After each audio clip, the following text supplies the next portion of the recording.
Assalamualaikum warahmatullahi wabarakatuh. Perkenalkan, nama saya Haira Husain dari kelas A program studi D3 Analis Kesehatan Universitas Bina Mandiri Gorontalo.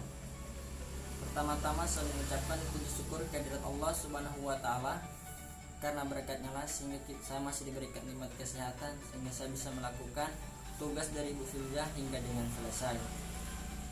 Dimana di sini saya mau menjelaskan tentang materi biokimia yang saya ketahui dari penjelasan Ibu Filzah, dimana saya mulai dari hidrokarbon.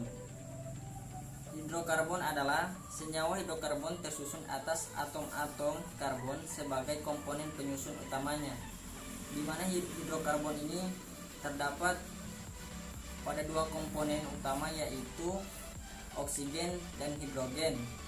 Hidrokarbon juga bisa disebut sebagai senyawa organik. Nah, sedangkan senyawa anorganik dapat dibedakan menjadi dua kelompok.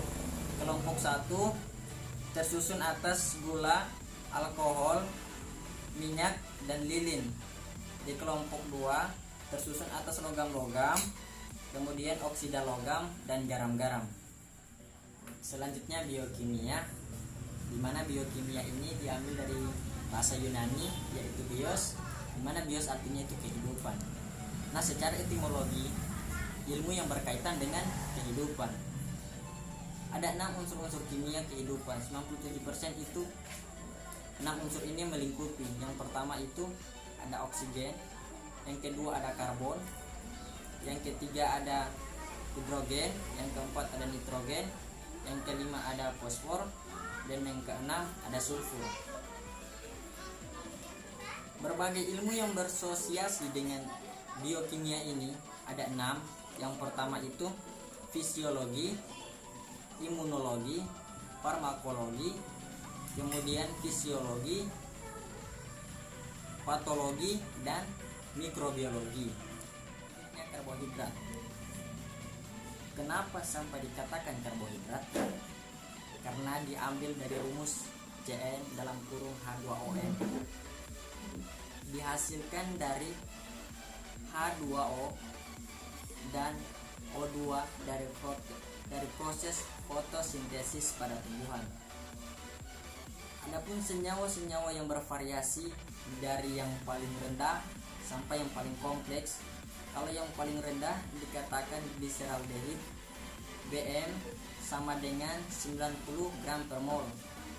Nah, kalau yang kompleks dikatakan sebagai amilopektin, BM sama dengan 200 juta gram per mol. Klasifikasi karbohidrat itu ada 3. Yang pertama, berdasarkan gugus fungsi, berdasarkan gugus rantai karbon, dan berdasarkan jumlah unit gula. Selanjutnya enzim, di mana enzim ini sangat berperan penting dalam tubuh manusia, karena sifat kerja enzim ini sebagai katalis, yaitu untuk mengatur semua senyawa-senyawa kimia yang masuk dalam tubuh manusia. Tanpa enzim, maka reaksi-reaksi kimia tidak akan terjadi. Enzim juga mengatur metabolisme pada sel. Jadi enzim ini sangat berperan penting untuk organisme hidup. Selanjutnya lemak dan lipid.